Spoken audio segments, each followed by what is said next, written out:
Pakistan cricket team के dressing room में माहौल जो है वो ठीक नहीं और एक से ज़्यादा गवाह सामने आ चुके हैं। क्रिकेट बोर्ड कब नोटिस लेगा, ये बहुत बड़ा सवाल है। आपको जल्दी से बता दें कि केप टाउन में पाकिस्तान और जनूबी अफ्रीका के दरमियान दूसरे टेस्ट में टीम सिलेक्शन पर कौमी टीम के कप्तान सरफराज अहमद और कोच मिकी आर्थर में लड़ाई होगी, ठन गई बिल्कुल। और ज़राए के मुताबिक सरफराज अहमद ने असद शफीक को ड्रॉप करने से इनकार कर दिया है और कप्तान को सीनियर खिलाड़ियों की मुकम्मल हिमायत हासिल है। तो लग ये रहा है कि मिकी आर्थर एक साइड पे हैं और बाकी जो टीम है दैट इज़ विद सरफराज। ज़राए का कहना है कि coach Mickey Arthur Cape Town test में मोहम्मद रिजवान को खिलाने के ख्वाहिशमंद हैं। So it seems like Sarfaraz versus Mickey Arthur now. हाँ, but the rest of the team seems to be behind Sarfaraz rather than with the coach. जनाब, Centurion test में senior बैट्समैनों की बदतरीन in fact कारकर्दगी, बेहतरीन के तो हम ख्वाब ही देखते रहते हैं, बदतरीन कारकर्दगी के बाद हेड कोच मिकी आर्थर की कप्तान सरफराज अहमद समेत सीनियर खिलाड़ियों से शदीद झड़प हुई थी, जिसकी खबरें भी काफ़ी गर्म थी और मामला गालम गलोच तक पहुँच गया था। गुज़श्ता अक्टूबर में सरफराज अहमद ने मिकी आर्थर की हिदायत नज़रअंदाज करके मोहम्मद हफीज़ को तलब किया, जिन्होंने दुबई टेस्ट में सेंचुरी बनाकर हेड कोच को भरपूर जवाब दिया। और उसके बाद मिकी आर्थर ने दुबई टेस्ट ड्रॉ होने के बाद खराब हिकमत अमली का मलबा कप्तान पर डाल दिया था। सरफराज अहमद ने उस वक्त बात कर दी थी बेसिकली हश हश कर दी थी। ये सुने जरा। ये बात जो है वो इतनी ज़्यादा निकल गई है, पिछले इतना मीडिया में चल गया है, तो आई थिंक जो बात होनी थी वो खैर हो गई। ऐसा कोई डिफरेंस नहीं है हम दोनों के बीच में, दोनों एक ही पेज में। अभी तो वही वाली बात हो गई, अगर मैं यहाँ पे कुछ बोल दूंगा तो ये बात और आगे ज़्यादा बढ़ जाएगी, तो ऐसा कोई डिफरेंस नहीं है। हम लोग सब इस मैच में फोकस कर रहे हैं, तो इस बात जो हो गई वो हो गई, ठीक है। जो होना था वो टीम का डिसीजन था, हम सबका डिसीजन था, वो किसी एक का डिसीजन नहीं था। जो होना था वो हो गया। आई थिंक इस बात को यहाँ पे ख़त्म करते हैं और आगे चलते हैं। ऑलराइट, तो सरफराज बज़र्दवियों की बात को ख़त्म करते हैं। बात हुई तो थी, इस बात से इनकार नहीं किया कि बात नहीं हुई थी, लेकिन उन्होंने कहा था इस शॉट में कि वो बात को आगे नहीं बढ़ाना चाहते। लेकिन इस दफ़ा भी चेयरमैन पीसीबी ने कप्तान और कोच के दरमियान इख्तलाफात को ख़त्म करा दिया। मगर सवाल ये है कि कोच के रवैये और कारकर्दगी का भी कोई हिसाब किताब रखेगा या नहीं। सो सरफराज की तो हम बहुत बात करते हैं, ऑल्दो मीडिया मिकी आर्थर के बारे में भी बात करता है, लेकिन पीसीबी भी क्या कोच के रवैये, उनका जो बिहेवियर है पर्टिकुलरली खिलाड़ियों के साथ और उनकी जो परफॉर्मेंस है, because PCB is paying Mickey Arthur hefty amounts. अच्छा जी, इसी पे हम जरा मजीद बात भी करेंगे, हमारे अपने भी ओपिनियंस हैं, लेकिन let us talk to senior sports journalist Abdul Majid Bhatti sahab. Thank you for joining us. Bhatti sahab, ये बताएं कि मिकी आर्थर, मतलब उनकी एक रेपुटेशन है कि सख्त गिर कोच हैं, ये बात मुख्तलिफ ज़राए से सुनने को मिलती है, लेकिन ड्रेसिंग रूम में हालात इतने बिगड़ गए, ये कैसे हो गया? ये एक तो आप हमें बता दें, और कोई एक वाक़या ऐसा हुआ है हम आपसे पूछ रहे हैं, या फिर कोच का सब्र का पैमाना जो है वो अब ख़त्म हो गया? What's the reason?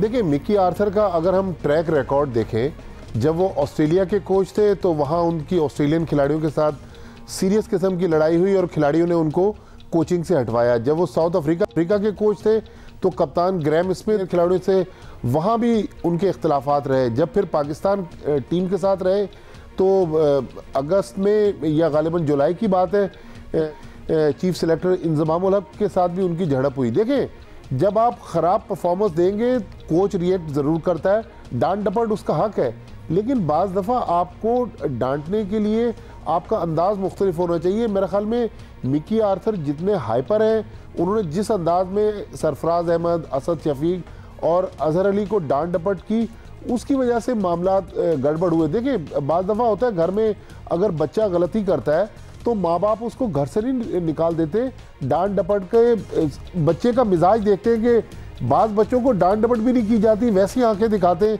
माँ बाप और बच्चा जो है वो अपनी गलती मान लेता है। तो मेरे ख्याल में मिकी आर्थर को अपने रवैये पर थोड़ी नज़रसानी करने की ज़रूरत है। पाकिस्तान में और ख़ास तौर पे एशिया में ये जो क्रिकेटर्स हैं ना, ये एक तो बहुत होते हैं और एरोगेंट बहुत होते हैं। और भट्टी साहब, ऐसा नहीं है कि मिकी आर्थर को स्पेस नहीं मिली या रूम नहीं दिया गया पीसीबी की तरफ से, although you can tell us better. Mickey Arthur से मुताल्लिक पहले भी शिकायत आती रही है, लेकिन उस वक्त क्रिकेट बोर्ड ने मिकी आर्थर का ही साथ दिया था। तो इस दफ़ा क्या सूरत हाल है?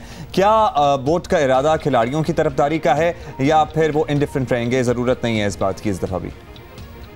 देखिए, अब आखिरी टाइम चल रहा है मिकी आर्थर का। आखिरी टाइम इसलिए कह रहा हूँ कि जुलाई में जब वर्ल्ड कप ख़त्म होगा तो मिकी आर्थर का भी कॉन्ट्रैक्ट ख़त्म हो जाएगा। अब इसी स्टेज पर ना Pakistan cricket board Mickey Arthur को तब्दील कर सकता है, ना मिकी आर्थर के पास कोई और ऑप्शन है।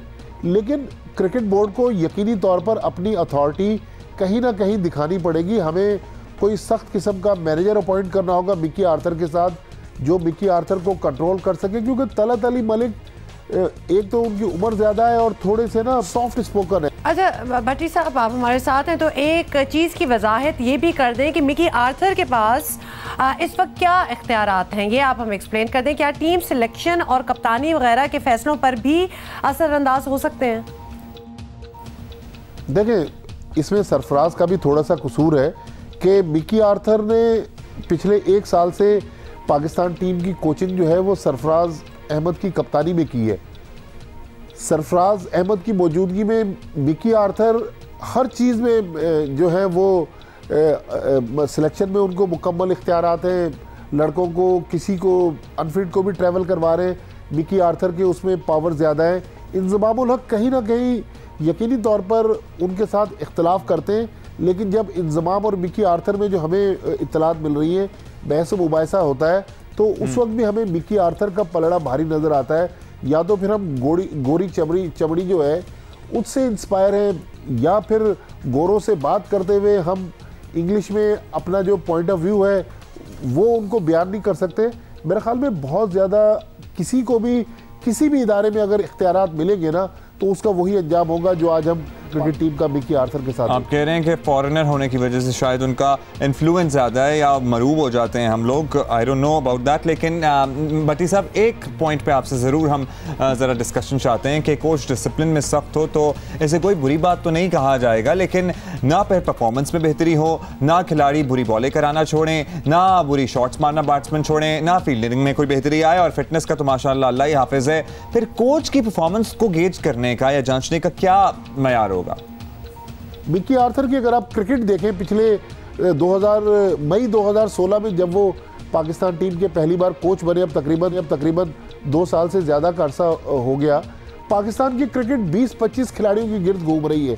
3 फॉर्मेट्स की क्रिकेट हो रही है 20-25 खिलाड़ियों की गिर्द। जो लड़के मिकी आर्थर के हम ख्याल हैं, मिकी आर्थर उन्हीं को लेके चल रहे हैं। जो डोमेस्टिक क्रिकेट में परफॉर्म कर रहे हैं, एक आध को भूला भटका पाकिस्तान टीम में आ जाता है, वो भी अगर अच्छा परफॉर्म करता है तो उसको कैरी करते हैं, वरना जिस तरह उस्मान सलाउद्दीन के साथ हुआ, एक टेस्ट मैच खिलाया और उसके बाद बाहर कर दिया।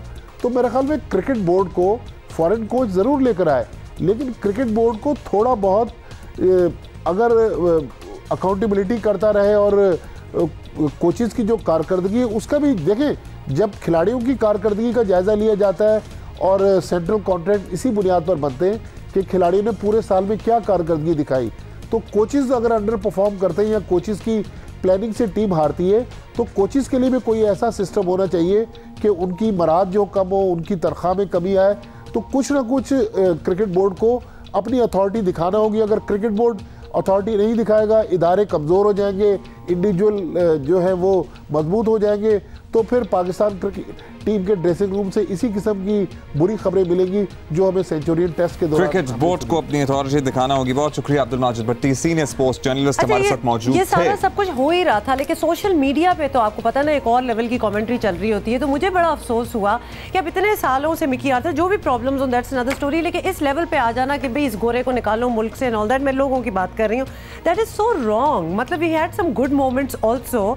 तो बिल्कुल ही हम तो ऐसे 360 टर्न लेते हैं कभी कभार कि हमें पर्सनल अटैक मारना उस लेवल से बढ़ जाना चाहिए कि किसी के कलर, उसके कद और उसकी नस्ल की बुनियाद पे हम उस पर कमेंट करें, उसकी परफॉर्मेंस की बुनियाद पे आप जरूर